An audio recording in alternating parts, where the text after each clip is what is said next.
On va commencer du coup ce petit maquillage. J'avais très envie de faire avec vous, ça fait un petit bout de temps que je vous avais pas tourné une vidéo make-up, donc je me suis dit que ce serait une bonne idée. Exceptionnellement, je vais commencer cette fois-ci par les yeux pour éviter les chutes, tout ça. Si jamais je fais un peu des catastrophes, j'ai essuiré tout ça. Je vais utiliser la base neutre pour les yeux de chez Kiko, qui est franchement une base qui est très efficace, simple à petit prix, qui fonctionne très bien, donc écoutez, j'en profite. Elle graisse pas du tout, au contraire, elle fait bien adhérer le maquillage.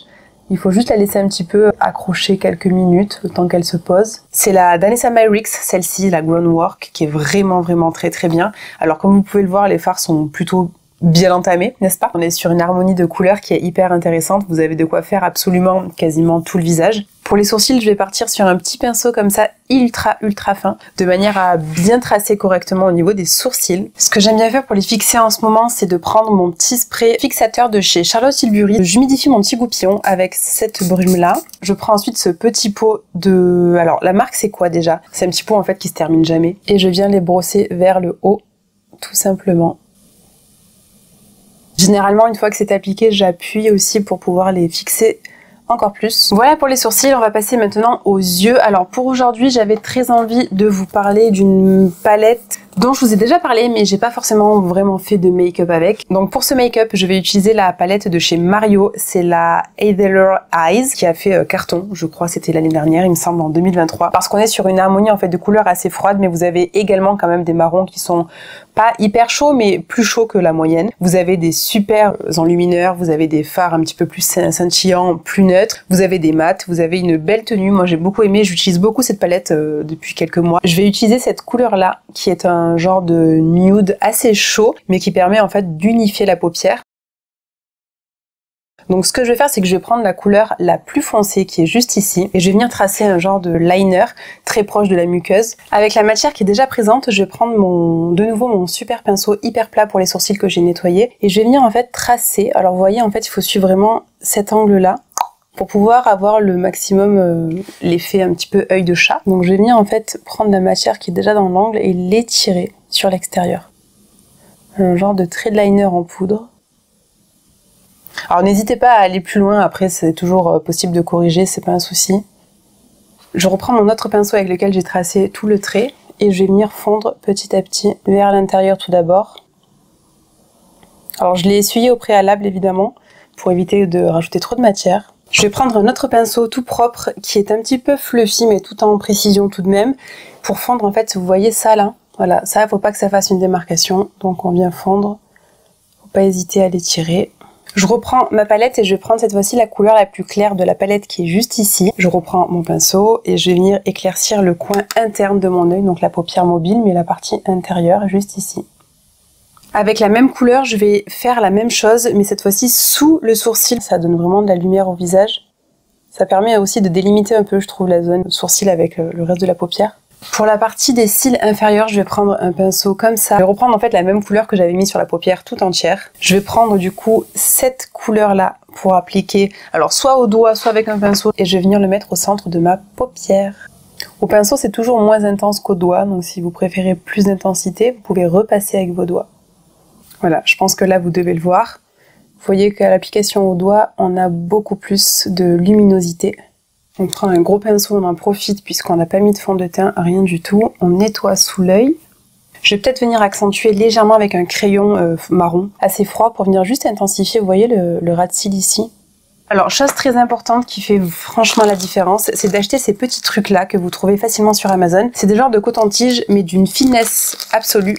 Je vous montre du coup la pointe qui est ultra fine. Ça vous permet en fait de venir nettoyer des parties très précises. C'est ce que j'aime beaucoup faire lorsque je viens faire des liners fumés de cette manière-là comme aujourd'hui. Moi j'aime bien utiliser l'eau micellaire de chez Jonzac qui est vraiment une eau micellaire qui prend soin de la peau. Voilà pour les yeux, c'est à peu près propre. Donc là ce qu'on va faire c'est qu'on va passer au mascara. Donc je vais vous parler du mascara 3D Expert de chez Mademoiselle Bio cette fois-ci. Pourquoi? Parce qu'il est de couleur noire, un noir extrêmement intense et que lorsque je me maquille avec des couleurs froides comme la palette d'aujourd'hui de chez chez Mario. J'aime beaucoup utiliser des mascaras plutôt foncés du type noir. J'aime beaucoup cette brosse parce qu'elle est en picot en plastique. C'était vraiment une brosse qui au début m'a fait un peu flipper, je vous avoue.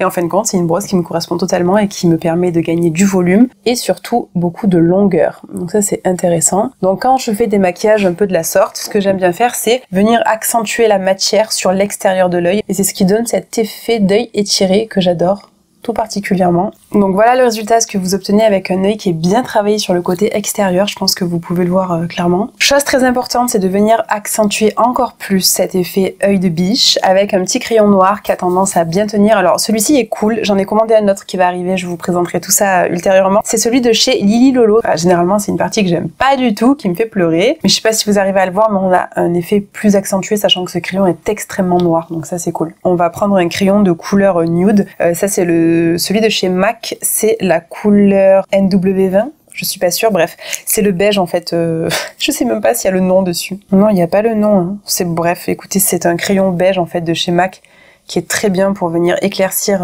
l'intérieur de la muqueuse. Concernant les cils du bas, alors ce que j'aime bien faire là pour le coup, c'est plutôt de venir me rabattre sur mon fameux mascara marron. Pourquoi? Pour adoucir, parce que si je mets du noir, ça va être beaucoup trop intense.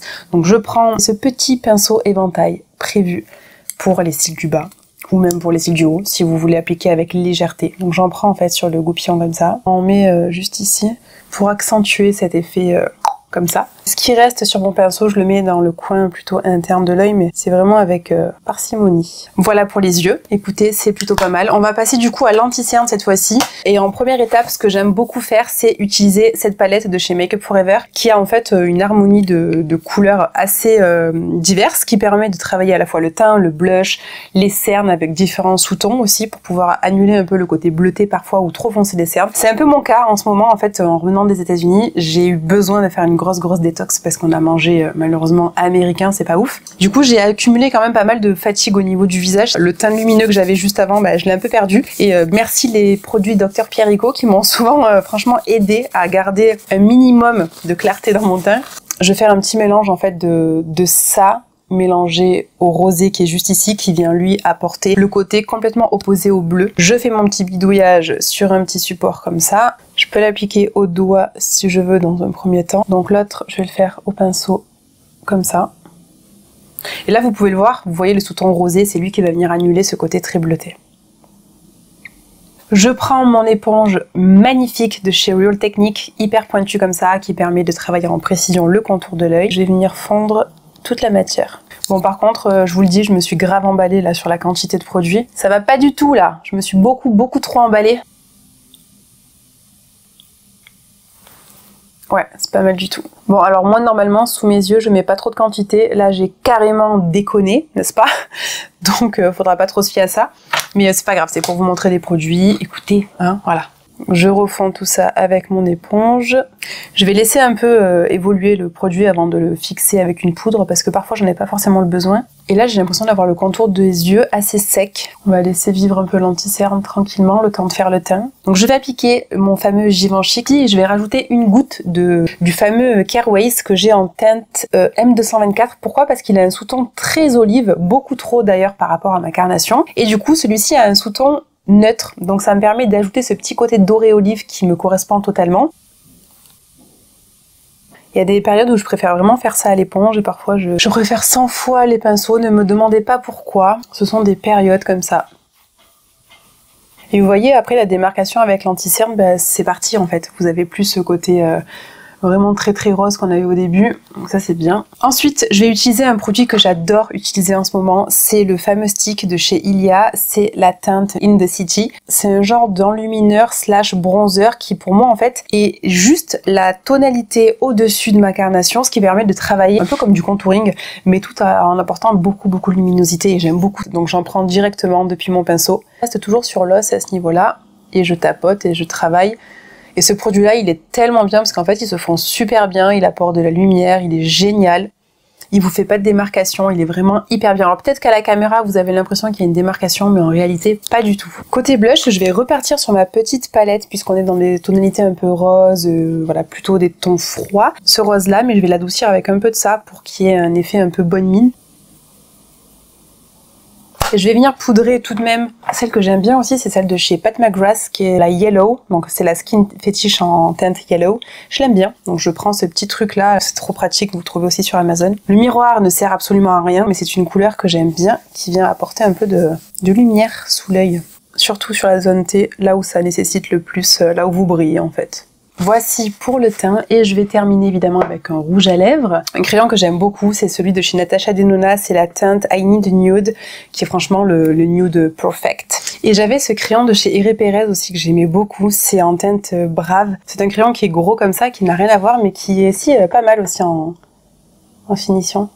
La couleur est très très belle et j'aime beaucoup, c'est un crayon qui est assez gras qui permet de se répartir facilement. Si vous le souhaitez, vous pouvez vous arrêter là, mais si vous souhaitez, vous mettez un petit hydratant. Moi j'aime bien le Lip Up de chez Novexpert qui donne vraiment ce côté plumpy à la bouche. Mais ce truc là, je l'adore. Il est beaucoup trop vieux je pense, mais faut que je m'en rachète un en fait, il est trop bien. Alors je mets pas dans le luminaire parce que j'ai quand même mis la dose en termes de luminosité au niveau du bronzer. Par contre, on termine toujours avec un spray fixateur et un petit éventail qui me permet de fixer tout ça. Je prends celui de chez Charlotte Tilbury qui est très bien.